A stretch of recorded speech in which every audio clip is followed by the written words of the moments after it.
मुख्यमंत्री डॉक्टर मोहन यादव पहुंचे उज्जैन। काकी की अंतिम यात्रा में होंगे शामिल। कलेक्टर कार्यालय में सिंहस्थ कार्यों के प्रस्तुतिकरण का करेंगे अवलोकन। रीजनल इंडस्ट्रीज कॉन्क्लेव नर्मदापुरम की बैठक में वर्चुअल जुड़ेंगे।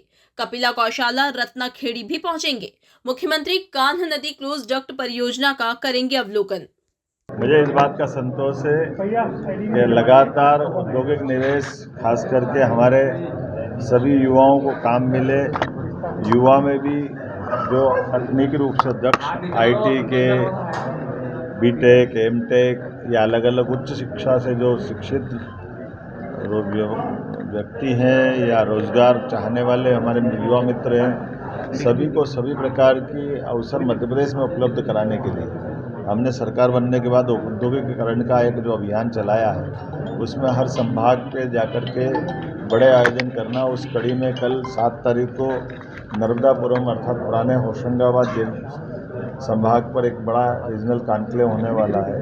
और जिस ढंग से इसको माननीय मोदी जी ने भी हमारी नवकरणीय ऊर्जा के सभी प्रकार के यंत्रों को बनाने के लिए इसको इंडस्ट्रियल पार्क की छूट दी, जिसके माध्यम से इस इंडस्ट्री के निवेशक प्रदेश भर से अपनी सोलर पे, विंड पे अलग अलग नवकरणीय ऊर्जा के संयंत्र लगा सकते हैं। इनके अलावा भी जो इंडस्ट्री लगाना चाह रहे हैं उन सभी के लिए साथ कल ये कार्यक्रम होने वाला है। और मुझे अभी तक का जो संतोष है, हमको 3 बार ज़मीन की आवंटन के लिए जो हरी निर्धारित भूमि थी उसको बढ़ाना पड़ रही है, तो रिस्पांस बहुत अच्छा है। उसके पहले आज हमने नर्मदापुरम के तीनों जिलों में बात की है, हरदा, बैतूल और नर्मदापुरम, जो ऑलरेडी पहले से हमारे उद्योगपति उद्योग जो चला रहे हैं उनको कोई कठिनाई तो नहीं है। उनकी कठिनाई का समाधान भी करते हुए और उनसे भी कहा कि वो और काम बढ़ाना चाहे तो काम भी बढ़ाएं। इसके लिए हम प्रदेश वालों को भी प्राथमिकता में रख रहे हैं। मुझे इस बात का संतोष है कि लगातार इस